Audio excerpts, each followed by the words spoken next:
La llei ha estat necessària perquè si bé l'Estatut del 79 va tenir una llei que va desenvolupar aquells aspectes de l'Estatut al 84, també calia una nova llei que desenvolupés els aspectes del 2006. S'ha acabat d'elaborar el 22 de desembre al Parlament, ha entrat en vigor el 31 de desembre del 2009. Podem intervenir sobre empreses privades que forneixen serveis d'interès general, amb un argument molt senzill. Fins fa uns anys rebíem uns serveis per part de les administracions que són necessaris, com pot ser que t'arribi l'aigua a casa, o la llum, o el telèfon, i molt sovint eren empreses públiques. Ara ja són empreses que no solament són privades, sinó que ja no tenen ni concessions públiques, sinó que competeixen al mercat i tu et fas d'una o d'una altra. L'accés a la xarxa telefònica o l'accés a la xarxa de la llum o de l'aigua, etc., sí que el síndic pot intervenir perquè són coses d'interès general. És un dret bàsic, està reconegut per la normativa europea i també per normatives espanyoles. Crec que estem tocant-ho amb la punta dels dits que aviat serà obligatori que entre empreses i administració et garanteixin que tu, siguis on siguis, puguis accedir a la banda ampla. Nosaltres fa molt de temps que anem als centres de menors i estem portant al Parlament resolucions o fins i tot informes sobre el que poden ser aquests centres.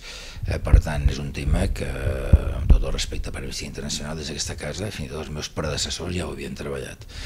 Hi ha coses que segurament a Amnistia li ha faltat una mostra més ampla o més temps per corroborar determinades informacions. Vostè té un tercer àmbit segurament menys conegut, que és el solidari, com a president de la Fundació Ulls del Món. Ulls del Món.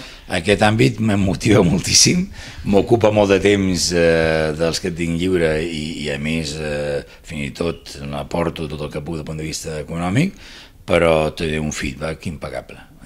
Apostar perquè gent que porta 5, 10, 15 anys sense veure gens, cega per complet, recuperi la visió, que és com fer-los tornar a néixer, gràcies a l'acció de metges, d'infermeres, instrumentistes que ens donen la seva mà d'obra gratuïtament, a l'aportació de cases comercials, de laboratoris, de donants particulars, d'institucions, i poder-ho fer a amb una perspectiva a llarg termini, com és confiar que d'aquí uns anys, ara li cito on som, a Mozambique o a Bolívia o a Mali hi hagin estructures oftalmològiques pròpies d'ells mateixos, li asseguro que té un retorn que encara hauríem d'estar pagant més agraïts a ells que no pas en el que tu et penses que portes.